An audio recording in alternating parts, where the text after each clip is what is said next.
अब बचने वाली नहीं है भारतीय जनता पार्टी। इस बार चुनाव में पिछड़ों का इंकलाब होगा और 22 में बदलाव होके रहेगा। जब से ये सरकार उत्तर प्रदेश में आई है, इसने जहां अन्याय बढ़ाया है, वहीं हमारे किसानों को धोखा देने का काम किया था। जो उज्ज्वला योजना है, महंगाई के कारण उज्ज्वला योजना बन गई। और हमारे बाबा मुख्यमंत्री जी कभी कभी लाल रंग से घबराते हैं। हमारे मुख्यमंत्री कमाल के हैं, जो काम जहां करना चाहिए वो नहीं करते, जो काम करना चाहिए वो नहीं करते हैं। ये जब बिल आता है तो हमारे गरीबों को करंट मारने का काम कर रहे हैं। जो अधिकार की बात थी, हक की बात थी, वो हक और सम्मान कौन देगा हमें और आपको? इसलिए संविधान बचाने का चुनाव है, लोकतंत्र को बचाने का चुनाव है।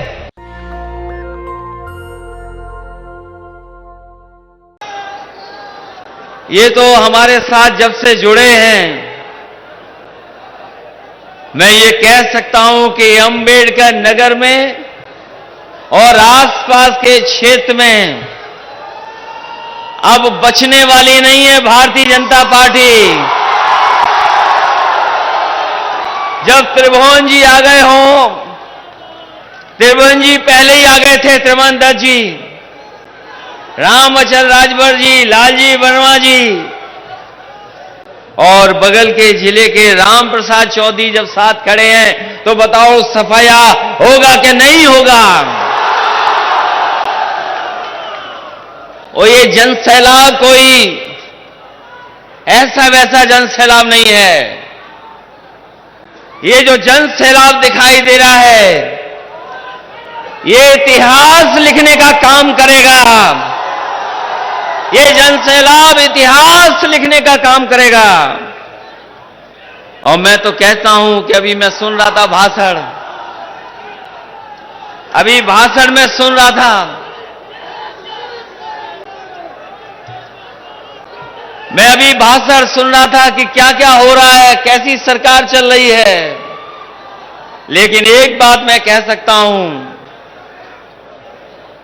इस बार चुनाव में पिछड़ों का इंकलाब होगा और 22 में बदलाव होके रहेगा।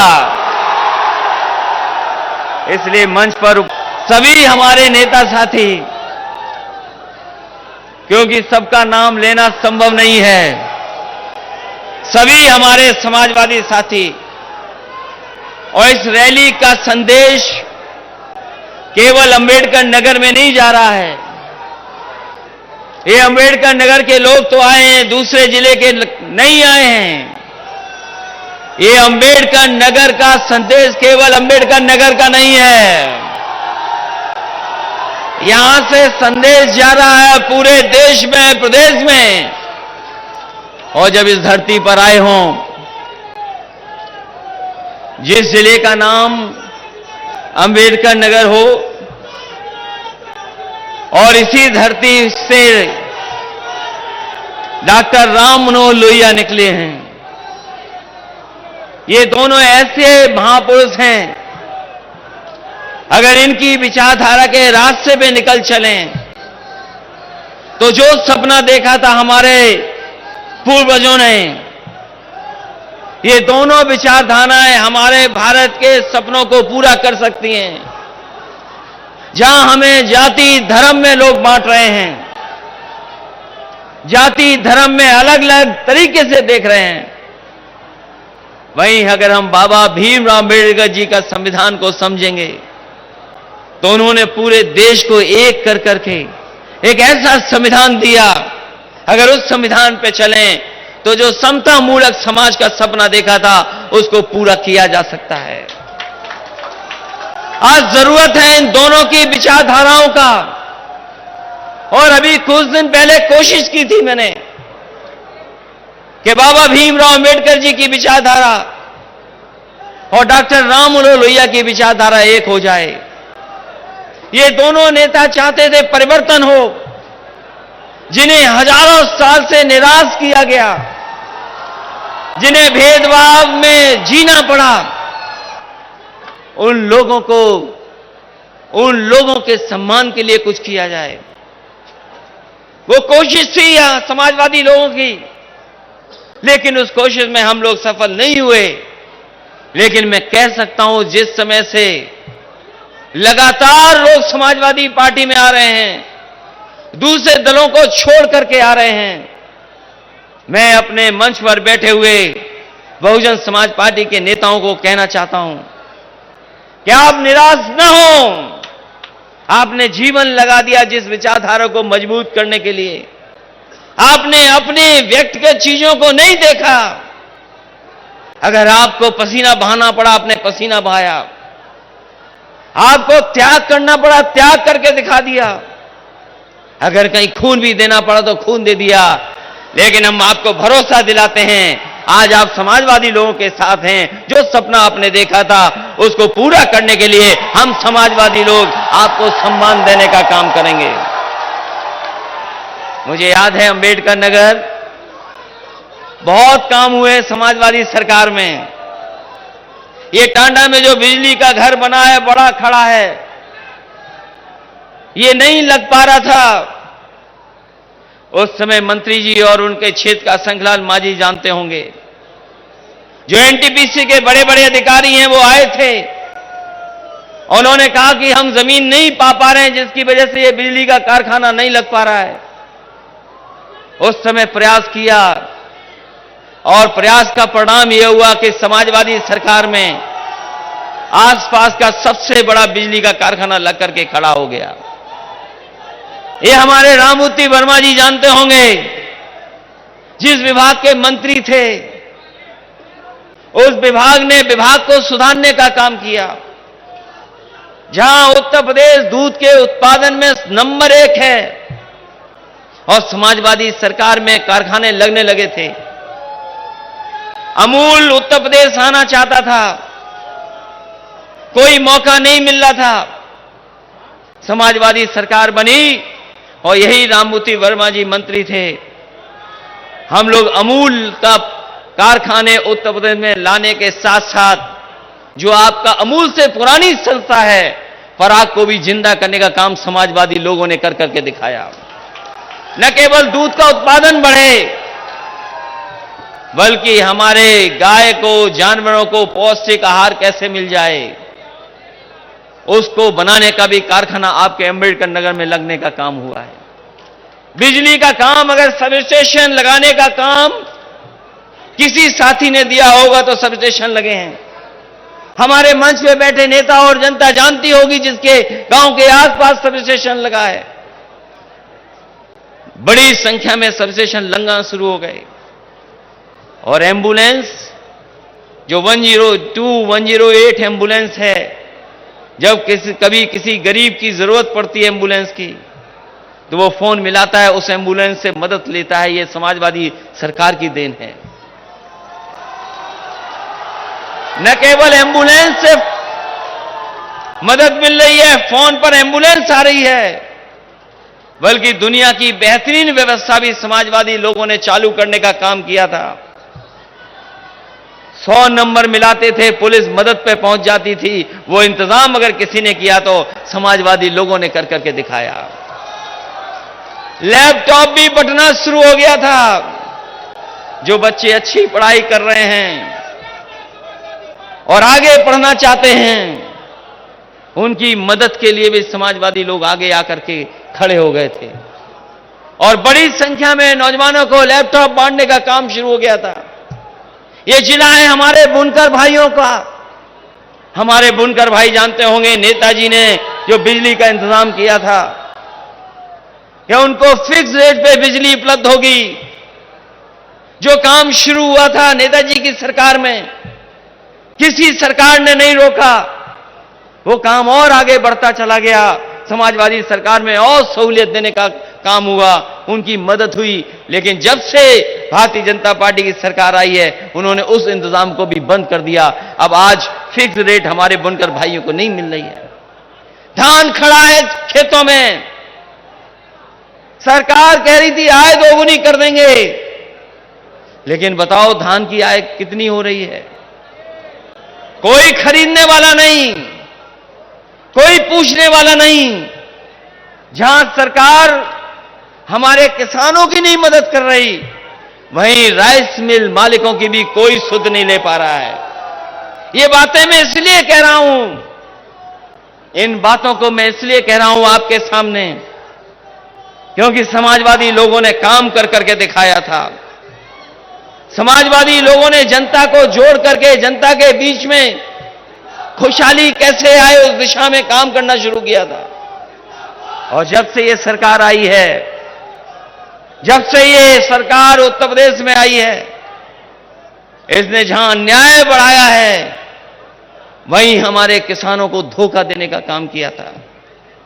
किसान जो हमारी रीढ़ है, किसान जो हमारी अर्थव्यवस्था को संभालता है, किसान जो हमारा अन्नदाता है, किसान जो हमें कपड़े पहनने को देता है, किसान जो हमारा पेट भरता है, उसके साथ धोखा और उसके साथ अन्याय अगर किसी ने किया है तो भारतीय जनता पार्टी की सरकार ने किया है।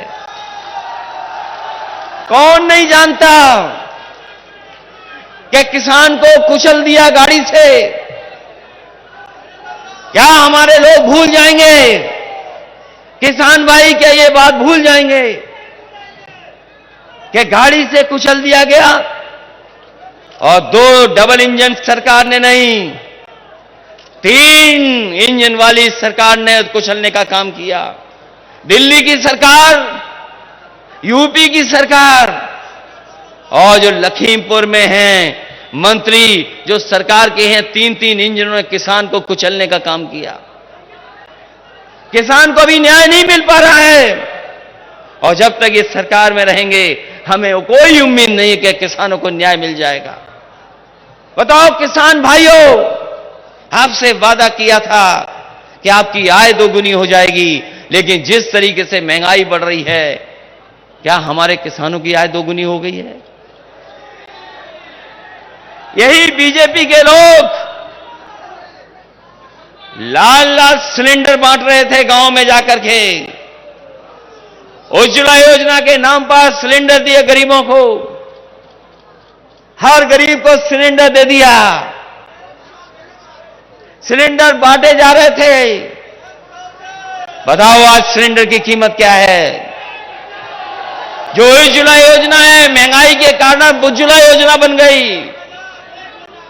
और हमारे बाबा मुख्यमंत्री जी कभी कभी लाल रंग से घबराते हैं। हमारे बाबा मुख्यमंत्री जी लाल रंग से घबराते हैं। और जब से सिलेंडर की कीमत बढ़ी है, बनता हो जनता गुस्से में है कि नहीं है?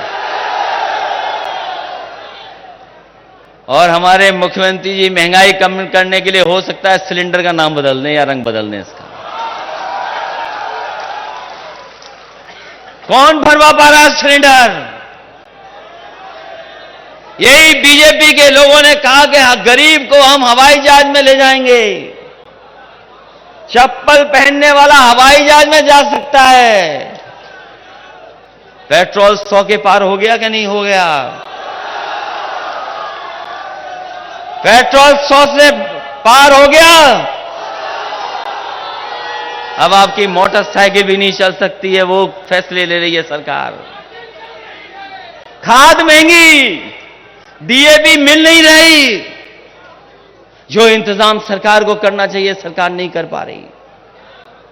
क्या सरकार के हाथ में नहीं है चीजें? सरकार के हाथ में चीजें हैं।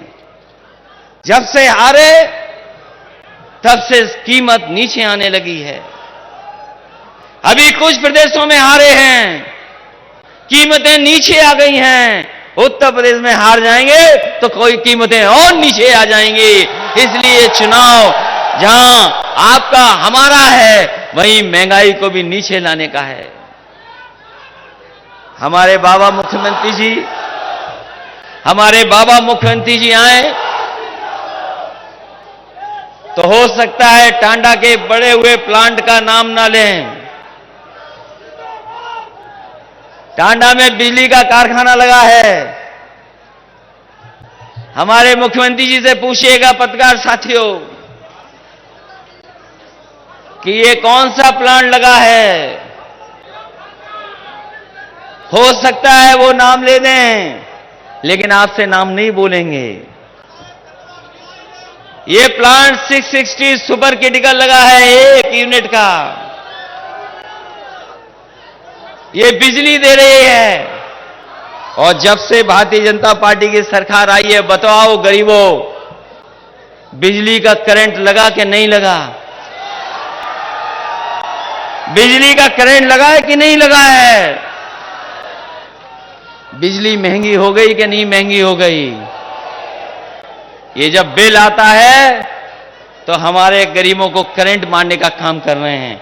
मैं आपको भरोसा दिला के जा रहा हूं कि जहां समाजवादी सरकार ने बिजली का उत्पादन बढ़ाया है, नए नए ट्रांसमिशन लाइनें बिछाई, सब स्टेशन बनाए, वहीं अगर हमें गरीबों को कोई राहत देनी पड़े तो राहत देने का काम करेंगे। जहां बुनकरों को वैसी की वैसी व्यवस्था देंगे, वहीं हम अपने गरीबों को और मदद करने का और राहत देने का काम करेंगे।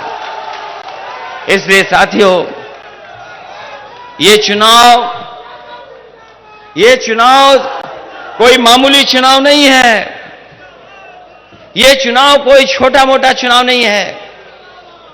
ये चुनाव इसलिए भी महत्वपूर्ण है क्योंकि बाबा साहब भीमराव अंबेडकर जी ने जो संविधान दिया, उस संविधान से हमारा देश चले, उस संविधान से हमें हक और सम्मान मिले। इन्होंने गरीबों से वोट लिया, बीजेपी के लोगों ने उद्योगपतियों से नोट लिया, और जो हमारी सरकारी संपत्ति थी उन पर चोट पहुंचाने का काम किया, और एक एक कर करके उन सरकारी संपत्तियों का बेचने का काम हो रहा है।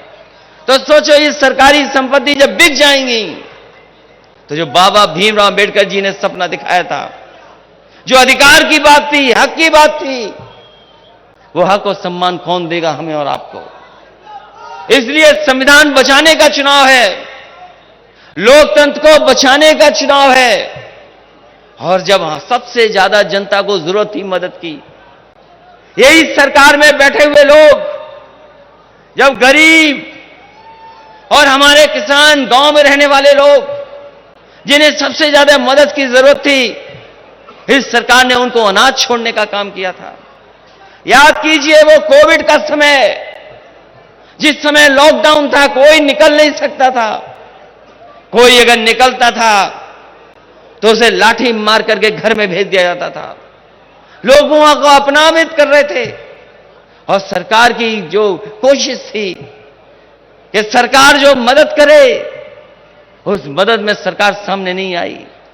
हमारे तमाम गरीब, जिन्हें दवाई मिल जाती समय पर, अस्पताल में बिस्तर मिल जाता समय पर, और समय पर ऑक्सीजन मिल जाती, तो हमारे गरीबों की जान नहीं जाती। बड़े पैमाने पर लोगों को इधर उधर भटकना नहीं पड़ता। लेकिन भारतीय जनता पार्टी की सरकार ने गरीबों को अनाज छोड़ने का काम किया, जिसके कारण न जाने कितने लोगों की जान चली गई। जान गई लोगों की, और केवल जान ही नहीं गई, जिन लोगों को सम्मान से अपने परिवार का दाह संस्कार करने का मौका मिलता, उन लोगों को वो इंतजाम भी सरकार नहीं दे पाई। न जाने कितने लोगों को गंगा में ऐसे ही बहा दिया गया, लाशें बहा दी गई। दुनिया में अगर किसी ने बदनामी कराई है भारत की, तो यही भारतीय जनता पार्टी के लोगों ने भारत की बदनामी कराने का काम किया है। इसलिए हम आपसे अपील करना चाहते हैं, ये झूठ बोल करके सत्ता में आए हैं, ये गरीब पिछड़ों को धोखा दे करके सरकार में आए हैं। इन्होंने 5 साल जो अभी हो जाएंगे, उसका हिसाब किताब नहीं देना चाहते हैं। आज भी ये सरकार शिलान्यास का शिलान्यास कर रही है, उद्घाटन का उद्घाटन कर रही है, और 4.5 साल बनने के बाद भी, इतना समय गुजर जाने के बाद भी, ये अपना काम नहीं उद्घाटन कर पा रहे हैं। जो काम समाजवादियों ने शुरू किए थे, जो काम समाजवादियों ने दिए थे, वही उद्घाटन हो रहे हैं। सुनने में आ रहा है पूर्वांचल एक्सप्रेसवे का उद्घाटन होने जा रहा है। हालांकि यहां से थोड़ा दूर है, लेकिन पूर्वांचल के सबसे बड़े विकास का रास्ता है पूर्वांचल एक्सप्रेसवे। जो गाजीपुर, आपका आजमगढ़, अंबेडकर नगर, सुल्तानपुर, रमेठी, बाराबंकी, लखनऊ को जोड़ता है। यह सबसे बड़ी सड़क समाजवादियों ने दी, वो बन करके तैयार है, बन करके तैयार है। सुना है उसका उद्घाटन होने जा रहा है। लेकिन मैं कहना चाहता हूं, ये सड़क, ये प्रगति की, विकास की, खुशहाली की सड़क है जो समाजवादियों ने सपना देखा था। समाजवादी सरकार होती तो कम समय में पूरा हो जाता, लेकिन भारतीय जनता पार्टी ने 4.5 साल में भी उतनी अच्छी सड़क नहीं बनाई जितनी आगरा से लखनऊ सड़क अच्छी बनी है। हम तो उस पे भी चले हैं, आगरा लखनऊ सड़क पे भी चले होंगे लोग, और ये लखनऊ से लेकर के गाजीपुर तक सड़क है, उस पे भी लोग चले होंगे। आगरा लखनऊ सड़क इतनी मजबूत है, इतनी अच्छी बनी है कि अगर उस सड़क पर आप पानी का गिलास लेकर के चलोगे और अगर चाय पीते हुए जाओगे तो 100 की रफ्तार से भी आपके गिलास का पानी नहीं गिरेगा, चाय के कप से पानी नहीं हिलेगा। और हमारे बाबा मुख्यमंत्री ने जो सड़क बनाई है, ये जो समाजवादी पूर्वांचल एक्सप्रेस, इसको पूर्वांचल एक्सप्रेस वे बनाया है। अगर आपकी गाड़ी ठीक नहीं है, रफ्तार अगर आपने बढ़ा दी, अगर आपने रफ्तार अपनी गाड़ी की बढ़ा दी, तो हो सकता है कमर दर्द कर जाए और पेट दर्द कर जाए, वापसी में आपको डॉक्टर से इलाज कराना पड़ जाए। और गलती से अगर आपने कप चाय का ले लिया, पानी का गिलास ले लिया, तो हो सकता है आपको अपने कपड़े बदल करके जाना पड़े, दोबारा आप कपड़े उनको नहीं पहन पाओगे। मैं कहना चाहता हूं सरकार के लोगों से, जहां बुलडोजर चलाना चाहिए था वहां बुलडोजर नहीं चलाया। अगर सड़क पर सही तरीके से बुलडोजर चला होता तो सड़क आगरा लखनऊ से भी बेहतरीन होती। मैं जानना चाहता हूं, हमारे मुख्यमंत्री को बड़ा शौक है बुलडोजर चलाने का। जिस समय बुलडोजर चलना था सड़क पर, आप बुलडोजर नहीं चला रहे थे, क्या कर रहे थे ये पता ही नहीं है, क्या कर रहे थे पता ही नहीं है। और अगर आपने धुआं उड़ाते हुए बुलडोजर चला दिया होता, और अगर आपने धुआं उड़ाते हुए बुलडोजर चला दिया होता, तो आगरा लखनऊ से बेहतरीन सड़क होती हमारे पूर्वांचल के लोगों की, लेकिन आपने बुलडोजर वहां नहीं चलाया। ये हमारे कमाल के मुख्यमंत्री जी हैं, जहां जो काम करना चाहिए वो काम नहीं करते। हमारे मुख्यमंत्री कमाल के हैं, जो काम जहां करना चाहिए वो नहीं करते, जो काम करना चाहिए वो नहीं करते हैं। आज हमारे नौजवानों का भविष्य बनाने का समय है, इन नौजवानों के सपने पूरे होने का समय है, लेकिन हमारे बाबा मुख्यमंत्री नौकरी रोजगार की तरफ नहीं देख रहे।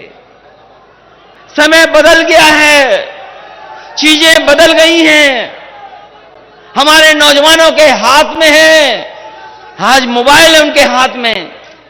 समय बदल गया है, चीजें बदल गई हैं, काम करने का तरीका बदल गया है, लेकिन हमारे बाबा मुख्यमंत्री आज भी धुआं उड़ा रहे हैं। अपने संकल्प पत्र में लिखा था उन्होंने कि हम लैपटॉप देंगे बच्चों को, डाटा दे देंगे, यूनिवर्सिटी कॉलेज को वाईफाई कर देंगे। हम जानना चाहते हैं, इतना समय गुजर गया है, ना आपने लैपटॉप दिया, ना वाईफाई किया, ना डाटा दिया, और अब कह रहे हैं कि टैबलेट देंगे। हम पूछना चाह रहे हैं, 4.5 साल से कौन सी टैबलेट दे रहे थे आप? कौन सी टैबलेट बढ़ रही थी? इसलिए जो काम करना चाहिए वो काम नहीं करते हैं।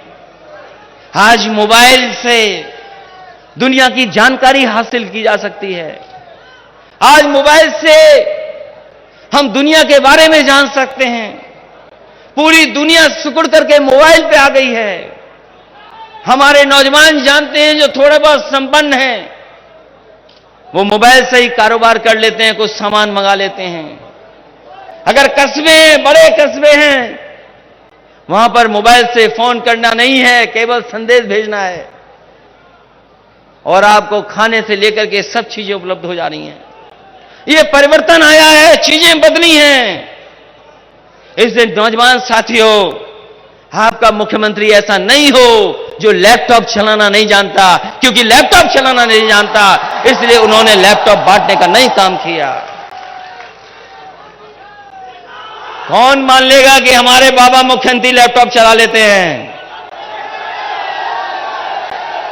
अरे हम तो कहते हैं एक दिन हो जाए, लैपटॉप लेकर के आओ, बुलडोजर लेकर के मत आओ, लैपटॉप लेकर के आओ। और हम तो समाजवादी लोग हैं, लैपटॉप भी चला लेंगे और समय पड़ेगा तो बुलडोजर भी चला लेंगे। इसलिए नौजवान साथियों, आपके भविष्य का चुनाव है। आपका भविष्य कैसे बेहतर बने? नौकरी नहीं है, रोजगार नहीं है। हम जाते हैं दिल्ली में, बड़े बड़े विज्ञापन लगे हैं, नौकरी मिल गई, रोजगार मिल गया। दिल्ली के लोग समझ रहे हैं कि उत्तर प्रदेश में नौकरी मिल गई है, रोजगार मिल गया है।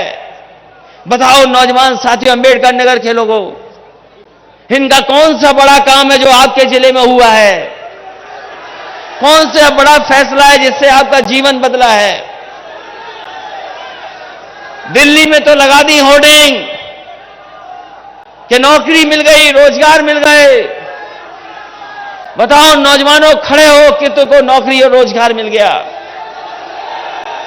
ये आपके भविष्य से खिलवाड़ कर रहे हैं, आपके सपनों को मार रहे हैं, आपके भविष्य से खिलवाड़ हो रही है। बताओ इस भारतीय जनता पार्टी का इस बात सफाया करोगे कि नहीं करोगे?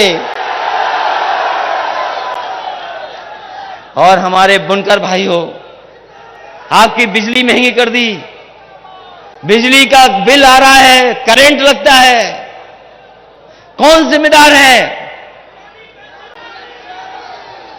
कौन जिम्मेदार है उसके लिए? ये जो महंगाई बढ़ी है, खाद की, डीएपी की, सिलेंडर की, कौन जिम्मेदार है इसके लिए? और हमारे अटेवा वालों, बताओ तुम्हारी पेंशन को खत्म करने वाले कौन लोग हैं? किन्होंने खत्म की थी? बताओ। आवाज नहीं आ रही है, बताओ किसने खत्म की थी तुम्हारी पेंशन? बताओ उसका सफाया करोगे कि नहीं करोगे? जहां हम गरीबों को राहत बिजली की देंगे, वहीं हम इनकी भी मदद करने का काम करेंगे। ये पेंशन वाले के रास्ता निकालेंगे, क्या कर सकते हैं हम लोग? इसलिए भविष्य का चुनाव है आपका भी। उत्तर प्रदेश को बर्बाद कर दिया इन्होंने, उत्तर प्रदेश को पीछे कर दिया इन्होंने। आज उत्तर प्रदेश आगे नहीं बढ़ रहा है। जो कह रहे हैं डबल इंजन की सरकार है, इन्होंने डबल इंजन की सरकार वालों ने सरकार नहीं चलाई, इन्होंने महंगाई बढ़ाई है, महंगाई, नौकरी छीने, रोजगार छीन लिए। और याद करो नौजवान, जो इतिहास के स्टूडेंट होंगे, इस देश में एक कंपनी आई थी, ईस्ट इंडिया कंपनी।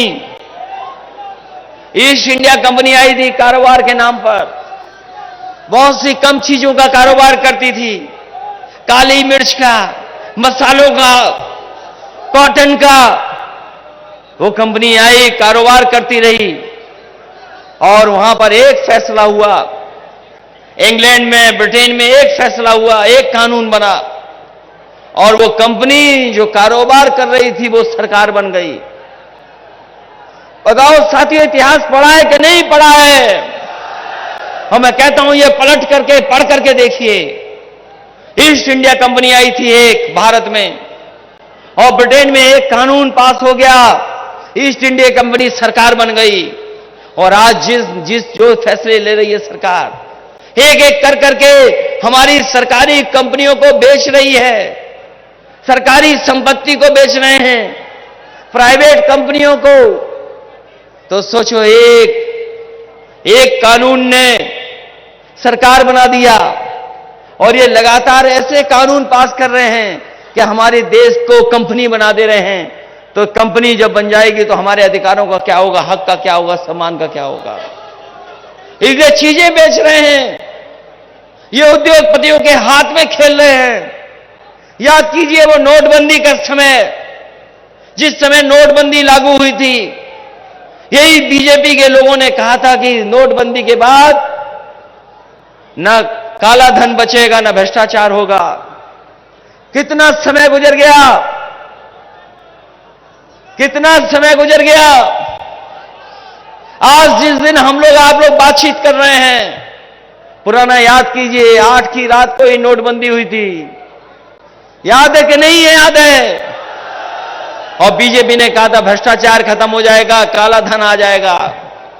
कितने साल गुजर गए, क्या भ्रष्टाचार खत्म हो गया है? जो बाहर काला धन चला गया था, कितना काला धन वापस आ गया? और हमारे बाबा मुख्यमंत्री जी ने 100 नंबर का पता नहीं क्या कर दिया, 100 से 112 कर दिया। जब 100 नंबर था तो पुलिस भी ठीक थी, लेकिन जब से 112 हुआ है, पुलिस को पता नहीं क्या हो गया है, जाने क्या हो गया। और इतना अन्याय भी किसी सरकार में नहीं हुआ होगा, इतना अन्याय भी किसी सरकार में नहीं हुआ होगा जितना इस सरकार में हो रहा है। जो कानून व्यवस्था की दुहाई दे रहे हैं, वो बताएं कि 100 नंबर को 112 कर करके खराब करने का काम अगर किसी ने किया है तो भारतीय जनता पार्टी ने किया है। और आज सबसे ज्यादा कस्टोडियल डेथ, अगर कस्टोडियल डेथ सबसे ज्यादा कहीं हो रही है, कहीं गरीब की जान पीटते पीटते पुलिस ले रही है, अगर कहीं भी देश में सबसे ज्यादा जान गई हैं गरीबों की, तो वो उत्तर प्रदेश है, जहां पर पुलिस के पीटने की वजह से, अन्याय की वजह से जाने गई हैं। लोग थाने में मर गए। कोर्ट कस्टोडियल डेथ सबसे ज्यादा है। मानवाधिकार ने सबसे ज्यादा अगर किसी को नोटिस दिया है तो उत्तर प्रदेश की सरकार को दिया है। और जो ठोको नीति चलाते थे, जो ठोको ठोको कहते थे सुबह से लेकर शाम तक, बताओ उनके सांसद लोग कूटे जा रहे हैं कि नहीं कूटे जा रहे हैं? जो कहते थे ठोको, पता ही नहीं कौन किसको ठोक रहा है, जिसकी मर्जी है वो उसको ठोक रहा है। ये कानून व्यवस्था है? ये कानून व्यवस्था है क्या? कि बताओ गृह राज्य मंत्री के बेटे ने किसानों पर गाड़ी चढ़ा दी हो, ये कानून व्यवस्था है क्या? और आज जब मैं आपके बीच में आया हूं, पता लगा है कि फतेहगढ़ जेल में कैदियों को नहीं पता था किसको ठोकना है, तो जेलर को ठोक दिया उन्होंने। ये कानून व्यवस्था है? सबसे ज्यादा किसानों की जान चली गई, कोई मदद करने वाला नहीं है। मजदूर पैदल चलते चलते घर पहुंच गए, जान चली गई, किसी की मदद नहीं की। इसलिए उत्तर प्रदेश को बाहर निकालना है इनसे।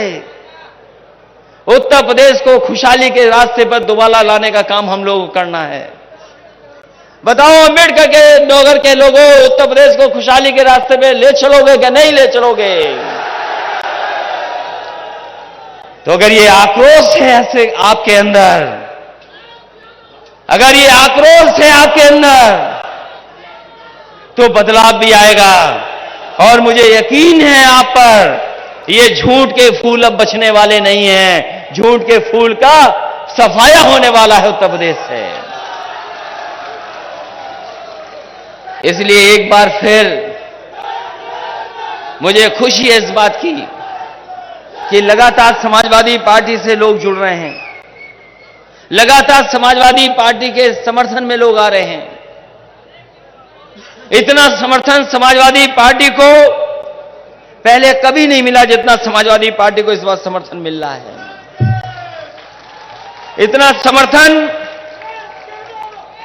इतने बड़े बड़े नेता, इतने बड़ी संख्या में नेता समाजवादी पार्टी में कभी नहीं जुड़े। इस बार हमें खुशी है कि हर वर्ग के लोगों का भरोसा समाजवादी पार्टी पर है आज, और उसका परिणाम यह है कि आज आपके साथ राम अचल राजभर जी आ गए हैं। उसका परिणाम यह है कि लालजी वर्मा जी, जो बड़े नेता भी हैं, जिन्होंने अपना जीवन लगा दिया बहुजन समाज पार्टी में जुटे रहे, बाबा भीमराव अम्बेडकर के सिद्धांतों को आगे बढ़ाने के लिए, वो भी आज आपके साथ खड़े हैं, समाजवादी पार्टी के साथ जुट गए हैं। आपके साथ त्रिभुवन दत्त जी आ गए, और बस्ती के बड़े नेता भी आपके साथ हैं। तो बताओ, कौन कहता है कि समाजवादी पार्टी सरकार नहीं बनाने जा रही है? जनता चाहती है बदलाव, जनता बदलाव चाहती है। और अभी जब मऊ में कार्यक्रम हुआ था, लाल और पीले एक साथ हो गए। लाल पीलों को एक साथ देकर के दिल्ली लखनऊ में लाल पीले हो रहे थे लोग। जो लोग हमारी लाल टोपी को देख के लाल होते हैं, लाल टोपी को देख करके लाल होते हैं, अब सिलेंडर को देख करके क्या करेंगे ये बताओ? हमें लाल लाल सिलेंडर है, इसका भी नाम बदलेंगे क्या? अच्छा हुआ हाल फिलहाल मुख्यमंत्री जी यहां नहीं आए, नहीं तो कहीं किसी का नाम बदल देते। और हम तो अपने पत्रकार साथियों से कहेंगे, कोई नाम अगर बदलवाना हो तो हमें बता देना, हम कह देंगे नाम बदल दें। इसलिए इस भरोसे और इस उम्मीद के साथ कि ये जोश और उत्साह बना रहेगा, ये सरकार के खिलाफ आपका गुस्सा आक्रोश बना रहेगा, और जब वोट पड़ेगा तो सोचो साइकिल की रफ्तार क्या होगी इस बार। जब हम सड़क बना सकते हैं, जब सड़क बना सकते हैं 100 से ऊपर चलने वाली, और कई लोग ऐसे हैं हम जानते हैं, उन्होंने अपनी गाड़ी की रफ्तार देखी होगी, रफ्तार भी चेक कर ली होगी कितनी जा सकती है। ये जो एक्सप्रेसवे बना है ये समाजवादियों ने बनाया है, तो इसलिए हो सकता है जनता आने वाले समय में भारतीय जनता पार्टी को 400 सीटें भी हरा दे, और समाजवादी पार्टी का गठबंधन 400 सीटें भी जीत जाए। कौन इनके साथ खड़ा है? जब किसान नाराज है, नौजवान नाराज है, व्यापारी नाराज है, अगले नाराज हैं, और बाबा साहब भीमराव अम्बेडकर की विचारधारा और डॉक्टर राम मनोहर लोहिया की विचारधारा दोनों एक हो गई हो, तो बताओ ये कैसे बचेंगे उत्तर प्रदेश से? और शिक्षक नाराज हैं, ये पुरानी पेंशन किसी ने छीनी तो भाजपाइयों ने छीनी आपकी, याद है कि नहीं याद है आपको? आज ऐसे लोग हैं जिन्हें वेतन नहीं मिल पा रहा है, ये जितनी भी अच्छी योजनाएं थी सबको रोक दिया इन्होंने। गरीबों के लिए एम्बुलेंस थी, आज एम्बुलेंस नहीं चल पा रही है। 100 नंबर की व्यवस्था थी, इसको खराब कर दिया। बड़े बड़े वादे किए थे कि हम गंगा सफाई कर देंगे, बताओ मां गंगा कितनी साफ हो गई हैं? नहीं साफ है, सफाई तो दूर, ये जो घाघरा बह रही है इसको भी नहीं संभाल पा रहे हैं। जब कभी पानी आ जाता है हमारे गरीबों को बहा ले जाता है, उनका नुकसान कर देती है। सफाई तो दूर, हमारे गरीबों की मदद नहीं कर पा रही हैं। इसलिए आज मंच से मैं कह सकता हूं कि पिछड़ों का इंकलाब होगा और 22 में बदलाव होगा, बदलाव होके रहेगा। इन्हीं शब्दों के साथ एक बार फिर राम अचल राजभर जी को, लालजी वर्मा जी को बहुत बहुत बधाई देता हूं और उनका स्वागत करता हूं, और हम भरोसा दिलाते हैं कि समाजवादी पार्टी में उनका पूरा सम्मान होगा। वहीं हमारे मंच पर कमलाकांत उर्फ पप्पू राजभर भी हैं, जिनके पिताजी हमारे बीच में नहीं रहे, आखिरी समय पर वो हम लोगों के साथ उनको छोड़ के गए हैं। हम उनको भरोसा दिलाते हैं कि उनका भी पूरा सम्मान करने का काम समाजवादी लोग करेंगे। इधर हम लोगों ने कोविड में या कोरोना में बहुत से लोगों को खोया है, वही समाजवादी पार्टी के मोतीलाल वर्मा जी और हमारी पार्टी के अजीमुल हक साहब जो पहलवान थे, उनको भी हमने खोया है। इसलिए समाजवादी पार्टी ने इन सबको सम्मान देने का काम लगातार समाजवादी पार्टी करती रहेगी। नेशनल दस्तक की आपसे गुजारिश है कि अगर इसको बचाना चाहते हैं तो नेशनल दस्तक को सब्सक्राइब करने के लिए रेड कलर के सब्सक्राइब बटन को दबाएं, फिर बेल आइकन की घंटी दबाएं। नेशनल दस्तक को बचाने के लिए बहुत जरूरी है कि हर खबर को शेयर करें, लाइक करें, कमेंट जरूर करें।